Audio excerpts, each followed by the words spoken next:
Hello and welcome to the 2020 House election between the Republicans and the Democrats. I'm using the Sabados crystal ball, which gives the Republicans 195 to Democrats 225. Currently, there is 197 Republicans to 235 Democrats. It's most likely to be 235 Democrats to 200 Republicans. So the breakup is 154 in the safe, 26 in the likely, and 15 in the lean for the Republicans. For the Democrats, 188 in the safe, 20 in the likely, 17 in the lean com. This already gives them the win, but I'm going to go over how much they're going to win by, how much they're going to lose. So we're going to start off in Iowa's first district. I could actually see this one definitely flipping back. The Republicans did very well there in 2016 and 2014, as well as I could see them actually flipping Iowa's third. This would actually be very interesting, giving the Republicans back both of their seats they lost there in 2018, giving the Republicans already a +2.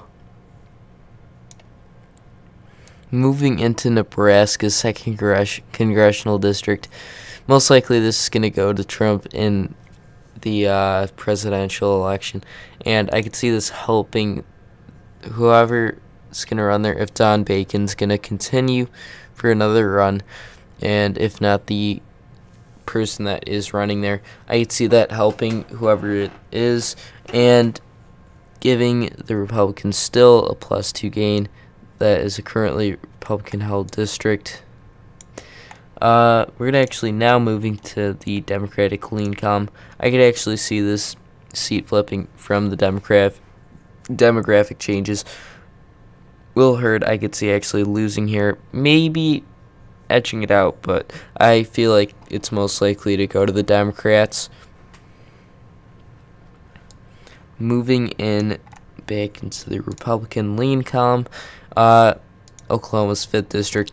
This I did not expect in 2018 to flip.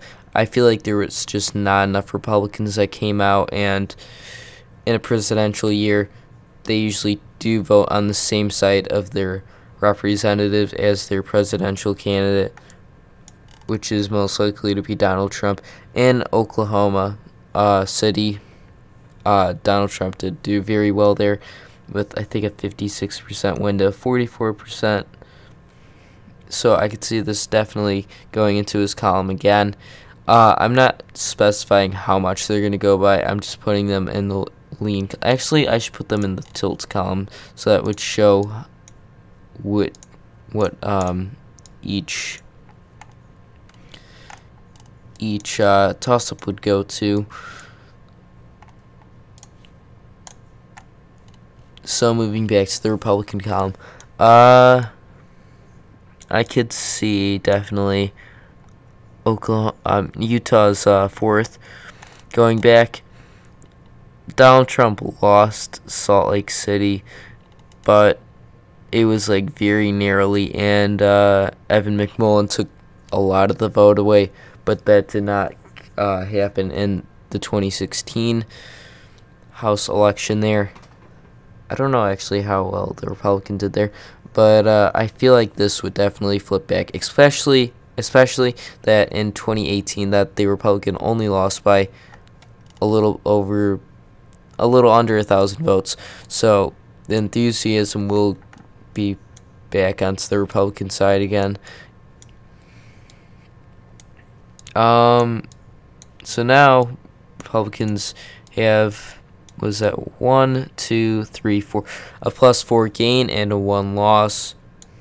So that would mean a shift of 3 to the Republican Party. Moving into New Mexico's 2nd, I could see this flipping back to the Republican column. This was also very narrow. I think it was around 1,000 vote difference. So this is also a highly Republican area. It went 60 to 40 to the Republican, 60 and Democratic 40 in 2016. I'm pretty sure that was around what it was. So I could see this definitely going back. Let's see, what else do they consider toss-up? Georgia's 7th. This was actually I could see this actually holding on to the Republicans as well. This is just a pretty Republican area of Georgia, the suburbs around Atlanta. It went around, I don't know how much did this one go? Actually, 2018 midterms live results. I should actually have pulled this up.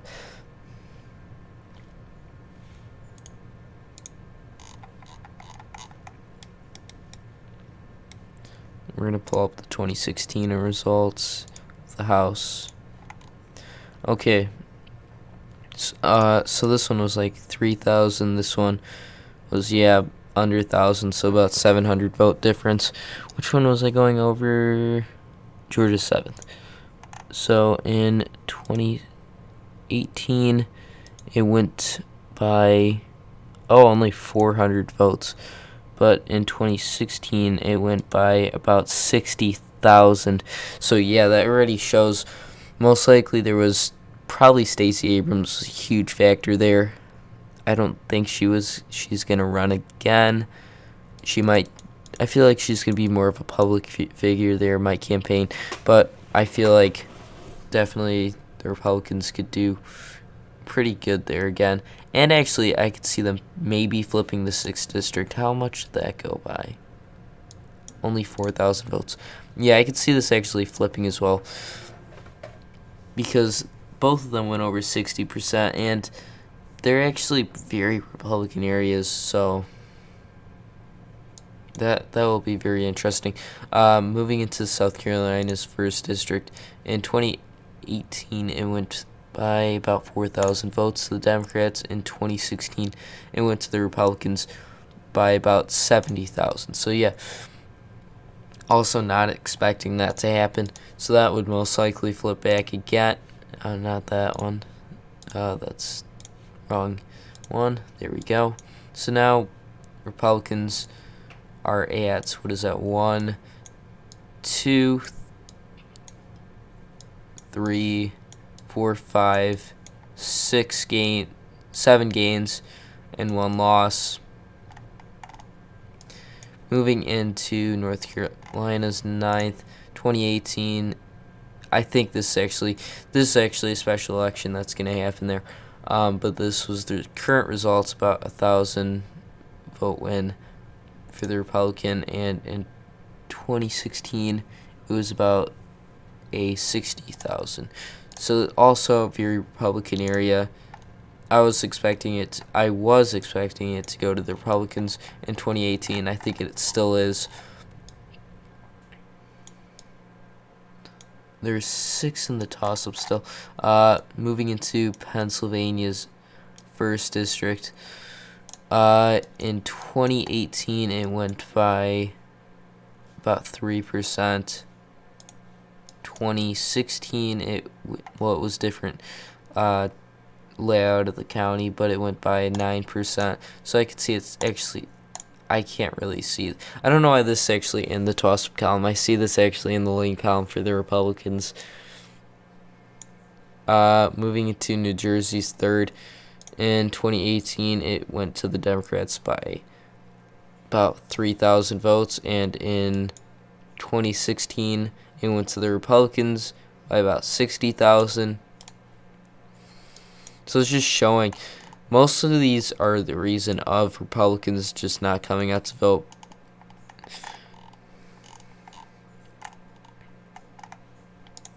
Like 150 to about 150, 190 to about 120. So yeah, a gain of 30,000 voters to come out for the Democrats, but it was like a 40,000 difference from 50,000 difference of not coming out for the Republicans. And I could actually see why. Just because this wasn't really a focused area for really campaign funds to the Republican Party there. I was actually really confused what was going to happen in New Jersey in 2018, and it was a huge Democratic shift. Yeah, I can actually see that tilting. In New York's 22nd, this went by about 4,000 votes, and in 2016, this could actually see this staying for the Democratic Party, moving into New York's 19th. It went by about 15,000. Edging out to the Democrats. I could also see moving to Maine's 2nd, 2016 went by about 40,000. 2018 it went by around 1,000, and Trump's most likely to win this district, so I could also see it going to the Republican Party. What else? There's a couple. Oh yeah, that one here. New York's 11th. Also not expecting this to go to the Democratic Party. 2016, this went by a huge amount. That went by about 70,000. 2018, it went by about 10,000. So yeah, I could definitely see this coming out to the Republicans again. I could also see Michigan's 8th flipping, just because it's also an area Trump did really well in, and it was really close in 2018. It only went to the Democrat by about 12,000 votes, and in 2016, with the Trump effect, it went by about 50,000.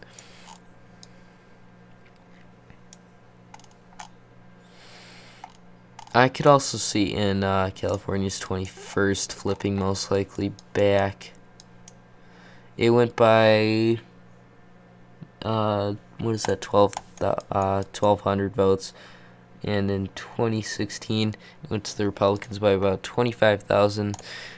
Very Republican part of California. I don't know why this is in the pro-Democratic column. That's really odd. I could also see in Illinois' 14th. It went by about 10,000 or 15,000, and it was won by about 70,000. So yeah, I could. This is my end result of the 2020 House election. So a Republican plus 12 gain. Usually the standing party in a general election will get definitely optimism in House elections, in Senate elections, and in governor elections. So this is the reason why I had also optimism into the Republican side. And in current generic